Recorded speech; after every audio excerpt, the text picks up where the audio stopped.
Hello students, welcome to my channel. আজ আমরা class 7 2026 first summative evaluation school number 11 Jalpaiguri জেলা school, এই স্কুলের সমাধান নিয়ে আলোচনা করব, যেটা রয়েছে পেজ অন 86 থেকে অন 88-এ। প্রথমে রয়েছে রিডিং কম্প্রিহেনশন সিন। এখানে দ্য বুক অফ নেচার থেকে একটা প্যাসেজ দেওয়া হয়েছে। প্রথম প্রশ্ন যেটা রয়েছে, state whether the following sentence are true or false, অর্থাৎ যে বাক্যগুলো রয়েছে এই বাক্যগুলো ট্রু অথবা ফলস সেটা আমাদেরকে বলতে হবে। প্রথম বাক্য রয়েছে, river does not carry any pebbles, যে নদী কোনো নুড়ি পাথরকে বয়ে নিয়ে যায় না। এটা ফলস হবে, কারণ নদী তো নুড়ি পাথর বয়ে নিয়ে যায়। 2 নম্বর, little children make castles out of sand, ছোট ছোট ছেলেমেয়েরা বালির দুর্গ তৈরি করে। এটা true.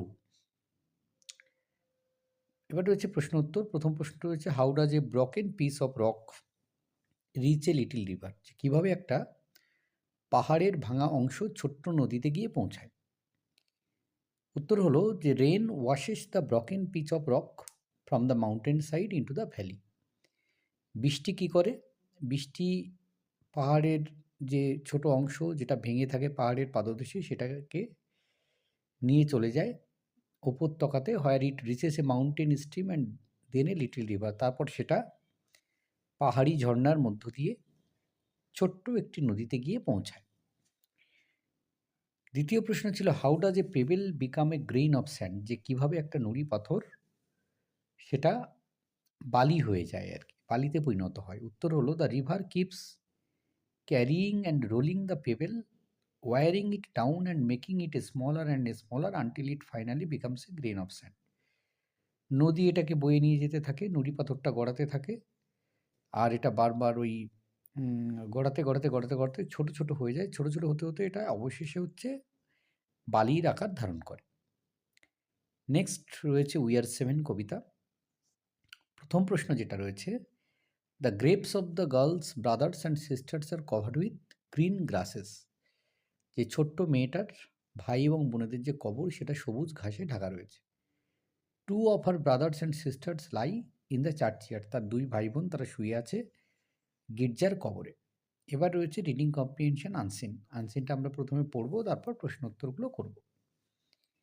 India is a country with diverse climate, যে ভারতবর্ষ হচ্ছে একটা দেশ যার বিভিন্ন রকম জলবায়ুর বৈচিত্র্য রয়েছে।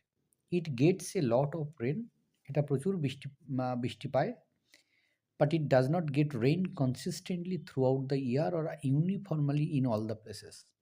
কিন্তু এই যে প্রচণ্ড বৃষ্টিপাত হয়, এটা কিন্তু সারা বছর ধরে ক্রমাগত হয় না, আবার সব জায়গাতেই সমানভাবেও হয় না। Assam, West Bengal and the northeastern states, the west coast and parts of South India gets a lot of rain during monsoon. Assam, West Bengal, উত্তর পূর্ব ভারত, পশ্চিম উপকূল এবং দক্ষিণ ভারতের কিছুটা জায়গা বর্ষাকালে কিন্তু প্রচুর বৃষ্টি হয়। But Rajasthan and Ladakh get little to no rainfall, কিন্তু রাজস্থান বা লাদাখে এখানে কিন্তু একেবারেই বৃষ্টি হয় না, বা হলেও খুব অল্প হয়। Places like Delhi, Agra and Varanasi become very cold in winter.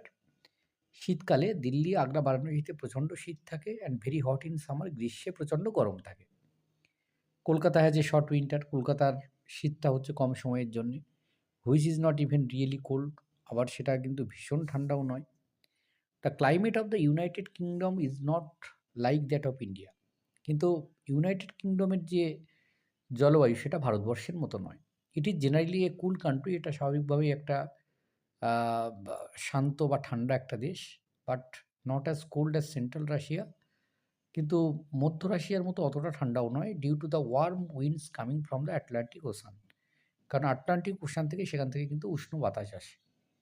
The summer there is short and mild, সেখানে গ্রীষ্মকাল খুব কম সময়ের জন্যে এবং মৃদু। While the winter is long and damp rather than severely cold, এবং সেখানে শীতকালটা বেশিক্ষণের জন্য, বেশি দিনের জন্য থাকে এবং প্রচণ্ড ঠান্ডা থাকে। It does not rain heavily all at once, সবসময় যে প্রচুর বৃষ্টিপাত হয় তা নয়। But light showers occur quite frequently throughout the year, কিন্তু বছরের বিভিন্ন সময়ে কিন্তু মাঝে মধ্যেই হালকা বৃষ্টি হয়ে থাকে। The sky is often cloudy, আকাশ মাঝে মাঝে মেঘাচ্ছন্ন থাকে, and there are many days without sunshine, অনেক দিন এমন হয় যে সূর্যের আলোই কিন্তু পাওয়া যায় না। তো আমরা এখানে মোটামুটি একটা ক্লাইমেট নিয়ে বা আবহাওয়া নিয়ে, জলবায়ু নিয়ে কিন্তু পড়লাম। ট্রু ফলস রয়েছে প্রথমে, Rajasthan and Ladakh are usually dry places. হ্যাঁ, রাজস্থান লাদাখ একেবারে শুকনো জায়গা, এটা ট্রু হবে। Mostly heavy rains occur in the United Kingdom, এটা হচ্ছে একেবারেই ফলস হবে। হেভি রেইন হয় না, মাঝে মধ্যে হালকা বৃষ্টি হয়। প্রথম প্রশ্ন রয়েছে, which parts of India get a lot of rain in the monsoon? বর্ষার সময় ভারতবর্ষের কোন কোন জায়গা বেশি বৃষ্টিপাত হয়? Assam, West Bengal, the north eastern states, the west coast and parts of south India get a lot of rain in the monsoon. বর্ষার সময় সেখানে প্রচুর বৃষ্টিপাত হয়। নেক্সট হচ্ছে 2 নম্বর, which places in India become very cold during winter? Delhi, Agra and Varanasi become very cold during winter. শীতের সময় কিন্তু এইসব জায়গাগুলো খুব ঠান্ডা থাকে। 3 নম্বর, why is the United Kingdom not as cold during central Russia? যে ইউনাইটেড কিংডম মধ্য রাশিয়ার মতো এত ঠান্ডা নয় কেন? The United Kingdom not as cold during central Russia because warm winds from the Atlantic ocean keep the United Kingdom from becoming extremely cold. এবার grammar and vocabulary রয়েছে। প্রথম যেটা রয়েছে, Sujoy or his brother has done this হবে, প্রথমটা হবে has. Darjeeling is cooler than Jalpaiguri, এটা হচ্ছে প্রপার অ্যাডজেক্টিভ, মানে এটা হচ্ছে কম্পারেটিভ ডিগ্রি বসবে। Your headmaster is calling you, এটাকে ভয়েস চেঞ্জ করলে সঠিক উত্তর হচ্ছে you are being called by your headmaster. এটা রয়েছে present continuous tense, your headmaster subject, calling verb, you হচ্ছে object. I do not want to be late for the meeting, earlier antonym হচ্ছে late. 5 number, the teacher said to the students do not talk in the class. Narration করলে কি হবে? The teacher told the students not to talk in the class. Number 6, this is a boys hostel. Number 7, my legs are sore after the long run, SORE, sore.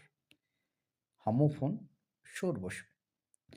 We must save the trees, সঠিক modal হচ্ছে must. এবার হচ্ছে শব্দগুলো, regularly মানে ক্রমাগত হচ্ছে frequently, are extremely হচ্ছে সেভারেলি। তো এই ছিল এই পর্বের সমাধান। ধন্যবাদ সকলকে সঙ্গে থাকার জন্য, দেখা হচ্ছে পরের ভিডিওতে।